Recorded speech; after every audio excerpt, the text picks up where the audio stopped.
we would love for you to basically hear and see like every single brilliant piece that was published in the magazine and on the website. But that would take ages because there are about 64 in the magazine and endless ones on the website too. So in this first half, just a few of the featured writers and artists from the Green issue will be sharing their work with us. Because we're muted, we need to get a bit creative when it comes to uploading for the performances. I'm sure you're all used to Zoom by now, but there's plenty of choices. You can clap silently. It looks a bit sarcastic, but it's not. You can wave your arms like a maniac. You can hit the thumbs up or the clap emoji in the reactions menu. Whatever you like, just give the speakers something visual to work with so they know that we're listening and enjoying. And now let's dive into the launch for the Green issue. Please give a warm welcome to our first reader, poet Joe Williams. Thanks, Ray. Hi, everyone. Hello, yes, I'm coming here from Leeds. I live in an area called Headingley, which is probably most famous for the stadium. And I used to work in an office at Headingley Stadium a few years ago. And one day, Prince Harry came to visit. Topical, this, you see, Prince Harry. He wasn't coming to visit me personally, but he came to the stadium. And no one told me why he was there. So I just made up my own version of events. And it became this poem, which is in the issue. It's called Royal Visit to Headingley Stadium. So what do you do, said the prince to the groundsman, who thought, what a bloody stupid question, given I'm sat on a lawnmower, which you've just watched me drive from one side of the field to the other, but said, I'm the resident artist here, and I'm making a picture there on the grass that might not seem like anything much, but when it's done, it should look grand. Though not from here, you see, it's made in a way that means it can only be seen from space. And the prince said, it's great to have art in sport. How very nice to meet you, but thought, what a waste of time and money. And the groundsman thought the same. Thank you. That's that one. Cheers. Thank you for your silent clapping.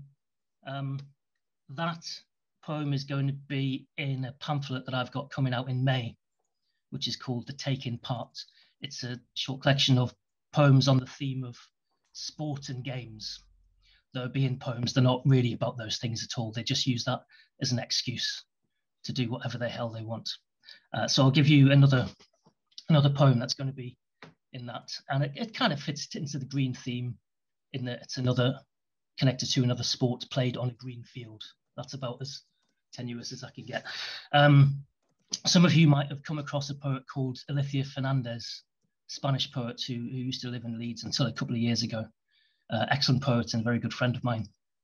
And in the last World Cup, I went to the pub with her to watch a Spain game.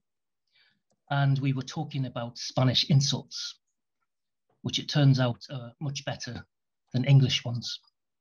And I wrote this poem. You have to say the title of this poem in football results voice. You know, poets have a poetry voice, and people who read the football results have football results voice. So they would say, Portugal 3, Spain 3. Knowing I'd be with you, I've been practicing your language. So when he scores the penalty, instead of fuck off cheating shit, I have something more poetic. Que te foi un pez. You equalise, but he scores again, so I stand, shout at the screen, Hijo de las mil putas, in revenge for 2006. When you take the lead, I realise that I'm unprepared, educated only in insults, curses, have nothing for this beyond Reba, CCC. In the end, his hat trick allows me to unleash me cago en tu madre.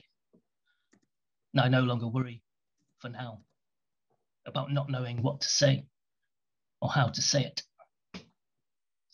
Thanks very much. Goodbye. Cheers. Excellent, Jeff. Thanks very much. We'll look forward to your pamphlet, Taking Part, coming out in May, I think that was. So cool. Thank you for sharing those. Coming up next, we've got a second poet of today. Please give a warm welcome to Olivia Walwyn.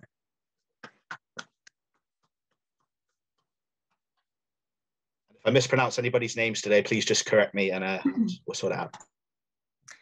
Hello. No, that was right. I'm Olivia. So I'm going to read Tea at Teg's Nose, which is the poem that's in the magazine. I actually wrote this before COVID, and then after the last year or so, obviously it's taken on a bit of a new significance for me, because I wrote it at a time when I just wasn't able to get to the cafe for some reason, and was sort of thinking about how nice it would be to have a cup of tea there. And then, of course, ended up not being able to get there at all for the next year or so.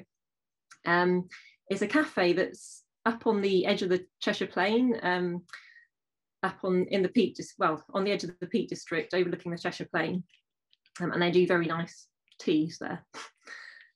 Tea at Teg's Nose. Oh, for a cup of rose petal tea up in the warmth at Teg's Nose Cafe. The beverage the colour of cloud outside as it blushes up to the sun's slow slide downwards through layers above the plain.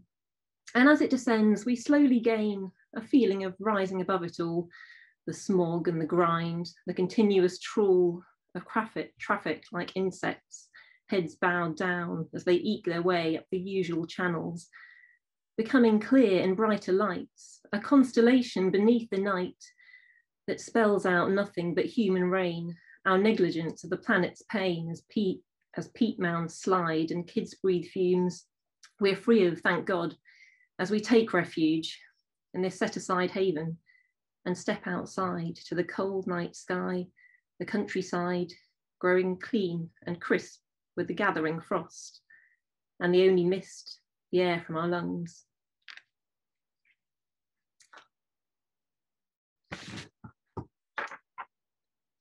Thank you. So the next poem, I was sort of thinking about being at Teg's Nose, and one of the things I've done more recently there is, although actually this poem was written before that, but yeah, quite recently I've been taking my daughter for walks up there. This was written when she was 6 months old, so I was carrying her in a baby carrier, yes, around Teg's Nose. Up in the pack, as we trudge up the hill, clouds parting to acres of oceany blue, you dimpling up as you bob up and down, enjoying the height and the way that for now you're the height that we are, a height that can coo and gurgle and laugh right back, and the view flashes and sparkles above and away. You can't take it in, but you like the whole sway of brightness and green, all there is to see, occasional leaves that come flying close in, so you can grab them or just about touch with outstretched fingers, a star-shaped clutch, their delicate tips. You give them high fives, letting everything know that you're here and alive.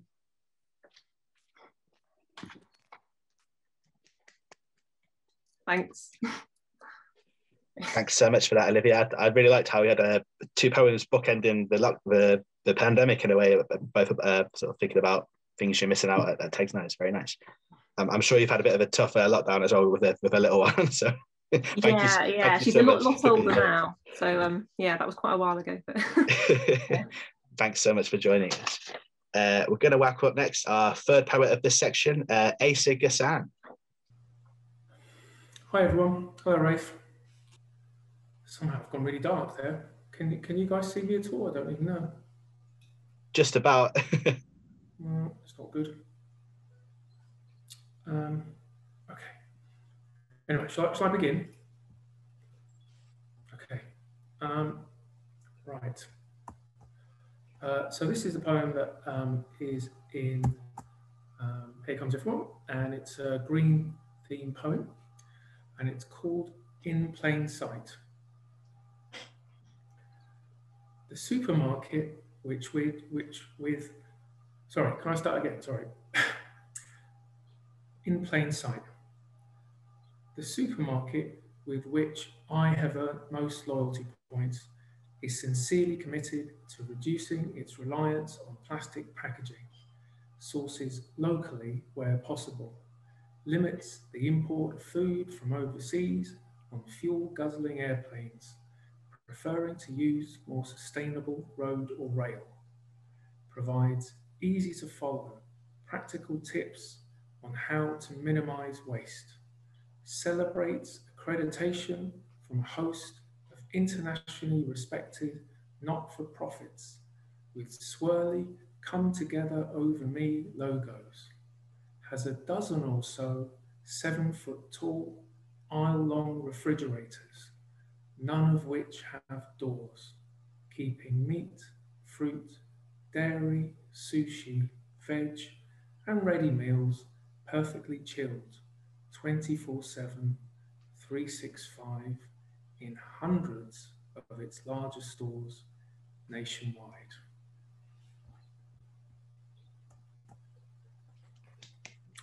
Okay, I'm just going to try and sort this. Not sure what's happening with the light here. Just give us a second.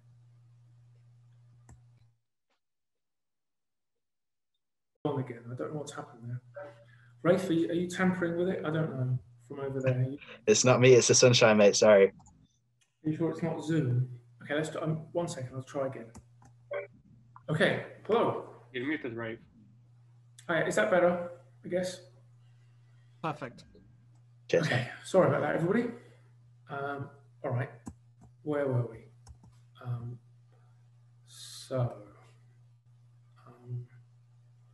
Okay, I'm going to do one more.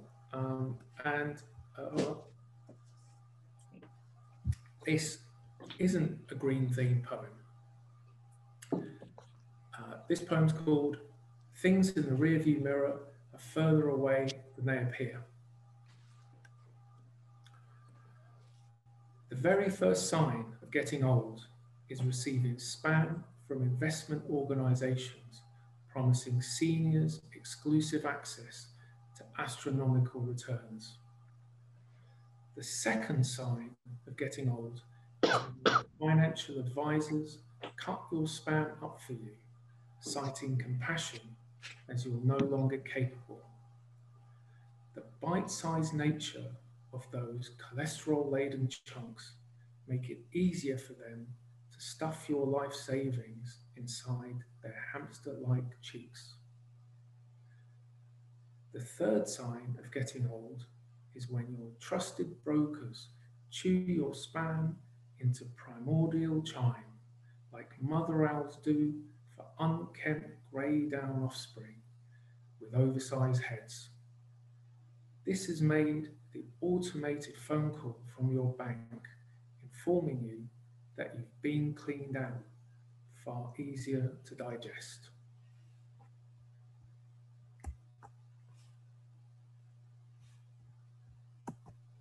Thanks very much, Aysar. Beautifully read, and this nice soothing tones sort of belie the topics of the poems.